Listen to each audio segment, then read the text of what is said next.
नारायण हरि।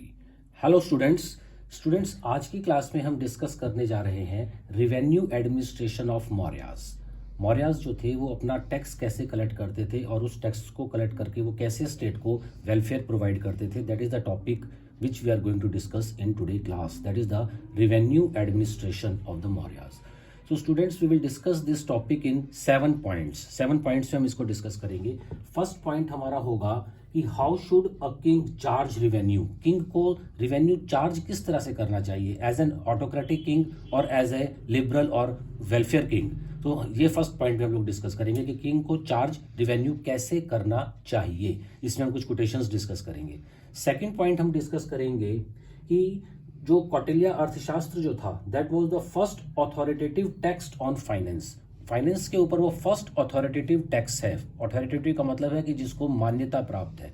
और आज भी जो हमारी इंडियन गवर्नमेंट है, कहीं ना कहीं हमारा जो रिवेन्यू सिस्टम है वो कौटिल्य के अर्थशास्त्र में जो रिवेन्यू सिस्टम डिस्कस किया गया है उससे इंस्पायर्ड है। तो that we have to discuss in the second point. In the third point we will discuss what were the different types of taxes. इसमें हम डायरेक्ट टैक्स और इनडायरेक्ट टैक्स ये 2 पॉइंट डिस्कस करेंगे।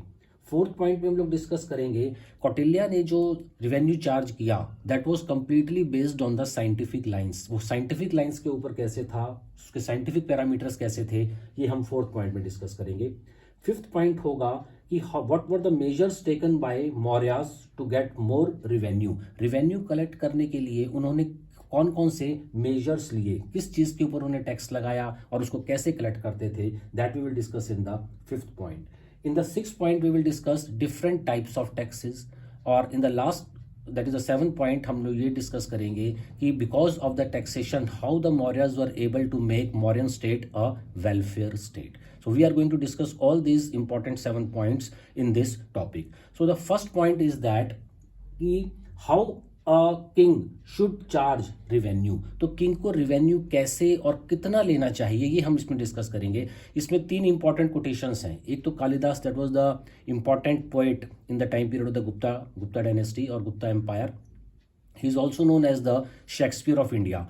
उन्होंने रघुवंश ड्रामा एक नाटक लिखा, उसमें उन्होंने बहुत अच्छा कोटेशन दिया है कि जो किंग है उसको किस तरह से टैक्स कलेक्ट करना चाहिए। उसके बाद हम महात्मा गांधी का ट्रस्टीशिप डिस्कस करेंगे और उसके साथ साथ मनुस्मृति में क्या बोला गया है कि टैक्सेशन और प्रोटेक्शन ऑफ द किंग को किस तरह से टैक्स चार्ज करना चाहिए। तो ये तीनों पॉइंट्स जो हैं, जो तीनों जो कोटेशंस मैं भी आपको बताने वाला हूँ, ये एग्जैक्टली कौटिल्य और चंद्रगुप्त के ऊपर प्रॉपरली अप्लाई होती हैं। उन्होंने ठीक इसी तरह से टैक्स कलेक्ट किया जैसा कि बताया गया by the Mahatma Gandhi in the later stages in the modern India और मनुस्मृति में जो जैसे डिस्कस किया गया है। तो कालिदास ने बोला है कि it was only for the goods of his people. तो टैक्स जो कलेक्ट किंग करेगा वो सिर्फ लोगों की भलाई के लिए होगा। उसमें से किंग को अपना वेलफेयर नहीं देखना, किंग को सिर्फ लोगों का ही वेलफेयर करना है। जो पैसा किंग लेगा टैक्स के रूप में लोगों से, उसको लोगों के ऊपर उसको और ज़्यादा बनाकर लोगों के वेलफेयर के लिए उसको खर्च करना चाहिए। जैसे कि that the king collected taxes from his people just as the sun draws moisture from the earth. जैसे सन मॉइस्चर लेता है, नमी लेता है अर्थ से, और उस नमी को, उस मॉइस्चर को थाउजेंड्स और लैक्स टाइम्स इंडिया अर्थ के ऊपर रेन होती है, बारिश होती है, तो थोड़ा सा लिया जाता है बाय द सन और उसका लाखों गुना अर्थ को रेन की फॉर्म में मिल जाता है। तो जितना किंग को टैक्स लेना चाहिए उससे कहीं ज्यादा का वेलफेयर लोगों को देना चाहिए। ये कालिदास ने लिखा रघुवंश के अंदर। सेकेंडली, महात्मा गांधी ने बोला कि किंग जो है या स्टेट जो है, गवर्नमेंट, वो एक ट्रस्टी की तरह वर्क करेगी। जो भी प्रॉपर्टी है किसी कंट्री की या स्टेट की, the whole property that belongs to the people, not belong to the king, but king is the trustee of that whole property. तो यही कौटिल्य का मानना था कि किंग जो है वो एक ट्रस्टी है। ट्रस्टी का मतलब ये है कि जो सारी प्रॉपर्टी जो है वो पीपल्स को बिलोंग करती है। The whole property belongs to the people, और किंग का सिर्फ इतना काम है कि वो उस प्रॉपर्टी की देखरेख करेगा। देखरेख करने के लिए किंग का काम है। किंग का काम ये नहीं है कि वो उस प्रॉपर्टी से या जो टैक्स मिल रहा है उससे अपना वेलफेयर कर ले। जैसे just take an example, if there is a small boy और गर्ल ऑफ 12 और 13 years of age and their parent dies. उनके पेरेंट की, मान लीजिए कोई बच्चा है 12-13 साल का, 10-12 साल का, और उसके पेरेंट्स का मान लीजिए उनकी डेथ हो जाती है किसी एक्सीडेंट में, एंड दे आर बिलियनियर, वो करोड़ोंपति अरबोंपति हैं लोग। तो what the court will do in this case, the court will take the custody of that particular of that particular child, तो कोर्ट उस बच्चे की कस्टडी ले लेगा और उसमें किसी पर्सन को अपॉइंट कर देगा as a trustee to look after about the whole property. जो भी प्रॉपर्टी उस बच्चे की है उसको वो ट्रस्टी सिर्फ उसको लुक आफ्टर करेगा कि उसका कोई मिसयूज ना हो जाए, कोई उसको कन्फिस्केट ना कर ले, कोई उसके ऊपर कब्जा ना कर ले, और ट्रस्टी को इसके लिए सैलरी मिलेगी। तो ट्रस्टी क्या है? किंग भी, कौटिल्य ने बोला कि just like king is also a trustee and the whole empire, the whole property of the empire, the whole revenue, the whole taxation belongs to the people, और उसको पीपल के ऊपर ही खर्च करना है। और किंग की सिर्फ ये जिम्मेदारी है कि वो देखा जाए कि वो जो रिवेन्यू कलेक्ट हुआ है वो लोगों के वेलफेयर के लिए प्रॉपरली खर्च हो रहा है या नहीं। बस किंग का इतना रोल है, उसको किंग को अपने ऊपर अपने वेलफेयर के लिए उस टैक्स को यूज नहीं करना। That was the trusteeship of Mahatma Gandhi, और ये ट्रस्टीशिप का जो प्रिंसिपल था वो कौटिल्य ने भी एग्जैक्टली फॉलो किया। फिर इसके बाद जैसे मनुस्मृति में मनु महाराज ने बोला है, मनु महाराज ने कहा कि there is a concept of taxation and protection. लोग जो हैं वो किंग को टैक्स देंगे और किंग उन लोगों को प्रोटेक्शन प्रोवाइड कराएगा। तो that was the first point which we have discussed in the revenue administration of the Mauryas, how much a king should charge revenue from its people, only that much which is responsible for the welfare of the people, and that whole revenue is not for the welfare of the king but for the welfare of the people. Second point में हम लोग discuss करेंगे कि कौटिल्य अर्थशास्त्र was the first authoritative tax on public finance, administration and the fiscal law of our country. हमारी country में after independence जो हम लोग फॉलो कर रहे हैं रिवेन्यू पॉलिसीज, फिस्कल पॉलिसीज, वो कहीं ना कहीं कौटिल्य के अर्थशास्त्र से इंस्पायर्ड है। तो इसका मतलब क्या होगा कि Kautilya Arthashastra is still relevant in present time also, and that is the importance of Kautilya's और चंद्रगुप्त मौर्याज रिवेन्यू एडमिनिस्ट्रेशन और revenue collection. Then we are going to discuss types of taxes. तो स्टूडेंट्स इसमें हमें दो टाइप्स ऑफ डिस्कस करनी है। One is the direct tax and second is the indirect tax.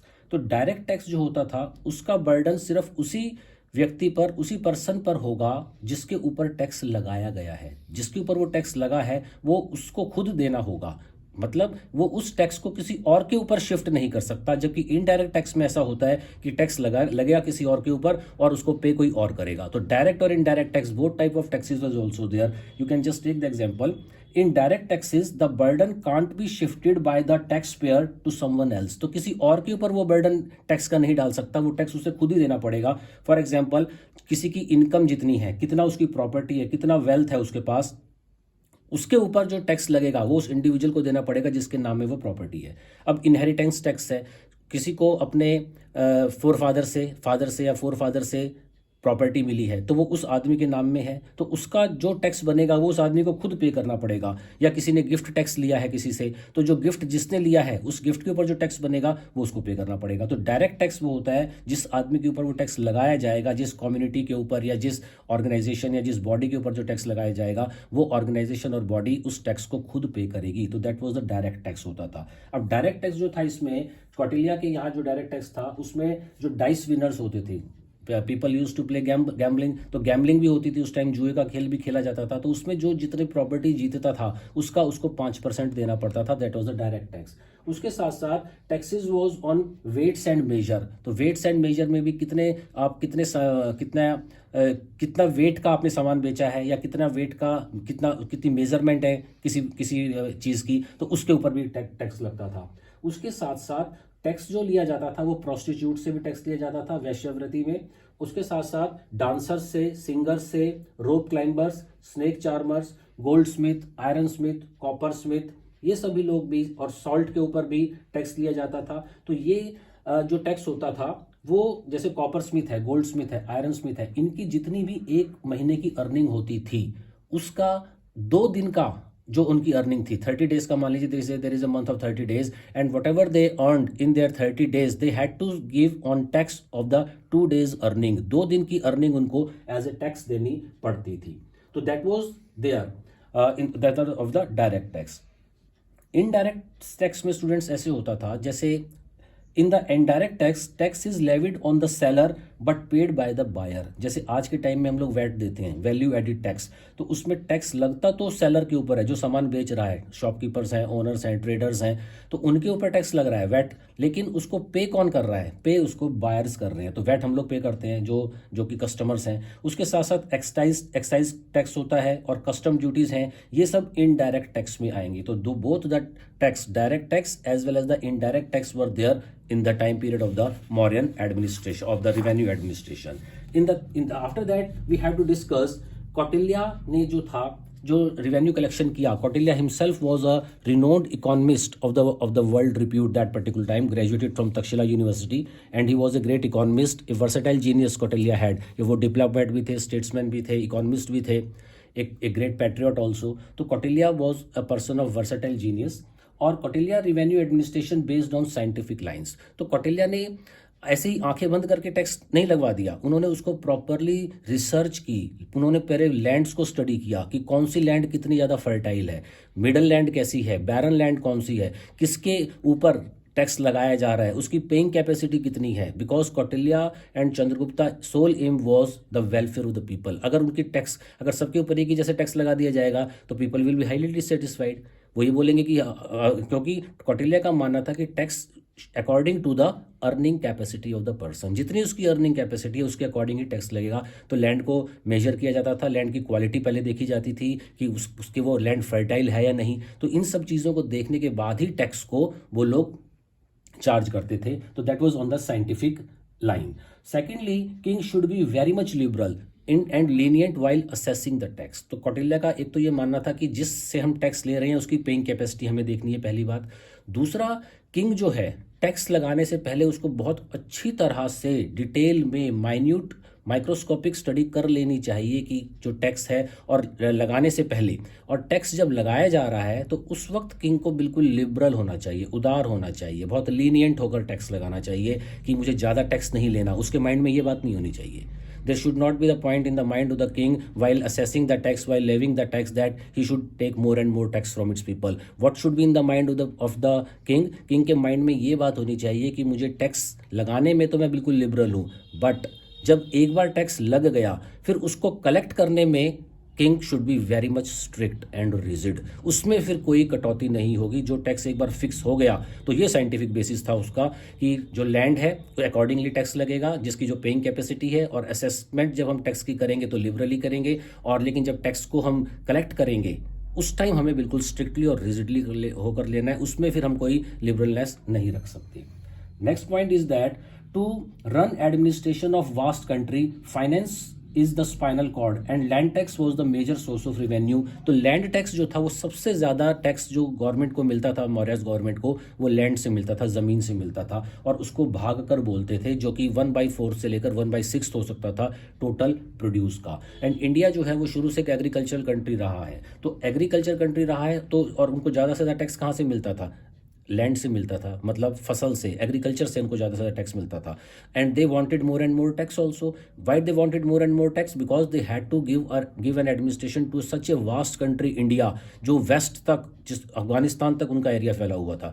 Deep south में चोल, चेरा, पांड्या का एरिया छोड़ दीजिए, और तोसाली और उसका कलिंगा का एरिया इसमें अशोका के टाइम में उन्होंने कैप्चर किया है.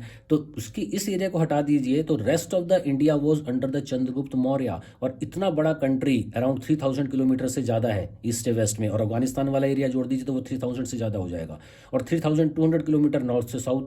अब इतनी बड़ी कंट्री को उनको चलाना है. Central administration, provincial administration, military administration, judicial administration, revenue administration, spy administration. उनकी आर्मी इतनी बड़ी थी, 6 लाख. तो प्लूटार्क ने, जस्टिन ने बोला है कि 6 लाख की आर्मी. तो उनके पास पैदल सैनिक होते थे 6 लाख, 8 से 9 हज़ार तक हाथी, एलिफेंट्स होते थे. तो इतनी बड़ी फोर्स और इतना ब्यूरोक्रेटिक सेटअप था. 32 डिपार्टमेंट्स थे, उनके अध्यक्ष थे.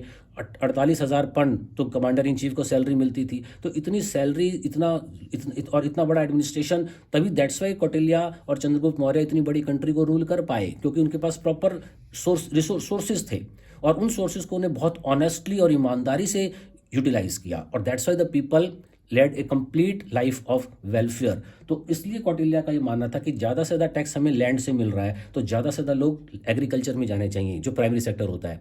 आफ्टर इंडिपेंडेंस हम लोग ने देखा कि मशीनें लग गई थी, सेकेंडरी सेक्टर हुआ, फिर बाद में टर्शियरी सेक्टर आया, क्वार्टरी सेक्टर, क्वेनरी सेक्टर्स हुए. लेकिन उस पर्टिकुलर टाइम में मोर एंड मोर एग्रीकल्चर और the primary sector was there. तो एग्रीकल्चर होगा ज़मीन से, तो इसलिए द होल लैंड, उन्होंने लैंड डोनेशन नहीं की, गुप्तास के टाइम में जाके हम लोग देखते हैं they started giving land to the people, but Kautilya ने और चंद्रगुप्त मौर्य ने लैंड डोनेट नहीं किया। उन्होंने लैंड, सारी की सारी लैंड स्टेट की लैंड रखी, सारी जमीन जो थी वो राज्य की थी। जैसे बाद में अलाउद्दीन खिलजी ने मेडिवल टाइम में जाकर खलीसा लैंड बोला, the whole land belong to the state, because Kautilya के साथ जैसे को भी रिवेन्यू की जरूरत थी, अलाउद्दीन खिलजी को भी एक बहुत बड़ी आर्मी को मंगोल इन्वेजन से इंडिया को बचाने के लिए उसको भी टैक्सेस रिवेन्यू की जरूरत थी। तो दैट्स वाई उन्होंने लैंड को डोनेट नहीं किया। प्लस उसके साथ साथ उन्हें मैन पावर चाहिए थी, क्योंकि एग्रीकल्चर ऑपरेशंस के अंदर उस टाइम मशीनें नहीं होती थी, ट्रैक्टर्स और ये सब चीज़ें नहीं होती थी, तो ज़्यादा से ज़्यादा मैन पावर चाहिए थी। जितना ज़्यादा लोग होंगे, तभी जॉइंट फैमिली सिस्टम होता था कि जितने ज़्यादा लोग होंगे फैमिलीज़ के अंदर उतना ही ज़्यादा एग्रीकल्चर अच्छी तरह से कर सकेंगे, और जितना ज़्यादा एग्रीकल्चर होगा उतना ज़्यादा टैक्स आएगा, और जितना ज़्यादा टैक्स आएगा उतना ज़्यादा ही कंट्री को प्रोस्पेरिटी मिल पाएगी। That's why India became what, India was known as the golden sparrow, और सोने की चिड़िया इसको इसीलिए बोला जाता था। तो इसलिए उन्होंने लैंड को डोनेट नहीं किया, और ज़्यादा से ज़्यादा लैंड को उन्होंने, और गृहस्थ आश्रम को उन्होंने ज़्यादा से ज़्यादा फॉलो करवाया। संन्यास आश्रम के लिए Kautilya was not much in the favour, कि Kautilya was against those people who want to shred off their homely responsibilities, जो अपनी होमली रिस्पॉन्सिबिलिटीज़ को पूरा नहीं कर पा रहे और संन्यास ले लेते हैं। Kautilya was strictly against those people. तो कौटिल्य ने फेवर किया गृहस्थ आश्रम को आप प्रॉपरली मेंटेन करें, ज़्यादा से ज़्यादा इनकम करें, ज़्यादा से ज़्यादा जिससे स्टेट को टैक्स मिले, और ज़्यादा से ज़्यादा चंद्रगुप्त मौर्य उनका वेलफेयर कर पाए। तो इसीलिए to get more man power for agriculture they encouraged population growth also. Secondly, अब इसमें डीडी कौशाम्बी जो एक बहुत इंपॉर्टेंट स्कॉलर हुए हैं, उन्होंने भी बोला है, he also says that Mauryas did not give land in donation, not even to Brahmins. क्यों? क्योंकि उनको रिवेन्यू चाहिए था ज़्यादा से ज़्यादा, जिससे कि वो लोगों को सेटिस्फाई कर पाएँ। क्योंकि अगर लोग पुअर होंगे, पॉवर्टी अगर होगी, तो पॉवर्टी अगर है तो फिर लोग जो करप्ट हो सकते हैं। तो पॉवर्टी खत्म होनी चाहिए। अगर पॉवर्टी है तो फिर वो टैक्स चोरी करने की कोशिश करेंगे। तो दैट्स वाई कौटिल्य ने बोला कि गरीबी खत्म करो, लिबरली उनको सैलरीज दो, और उनको एक अच्छा वे ऑफ लिविंग दो, जिससे कि वो प्रॉपरली टैक्स दे पाएँ। तो स्टूडेंट्स, इसके बाद जो हम लोग डिस्कस करेंगे वो ये है कि डिफरेंट टाइप ऑफ कौन कौन से उन्होंने मेजर्स लिए थे टैक्स को लेने के लिए। तो अब इसके बाद हम जो नेक्स्ट क्लास में डिस्कस करेंगे, आज का ये पार्ट 1 है, पार्ट 2 में हम रेस्ट ऑफ द जो 2 टॉपिक्स हैं वो हम नेक्स्ट वीडियो में डिस्कस करेंगे, अदरवाइज वीडियो लंबा हो जाएगा। तो नेक्स्ट वीडियो में हम इसके बचे हुए पोर्शंस को कंप्लीट करेंगे। Okay students, thanks.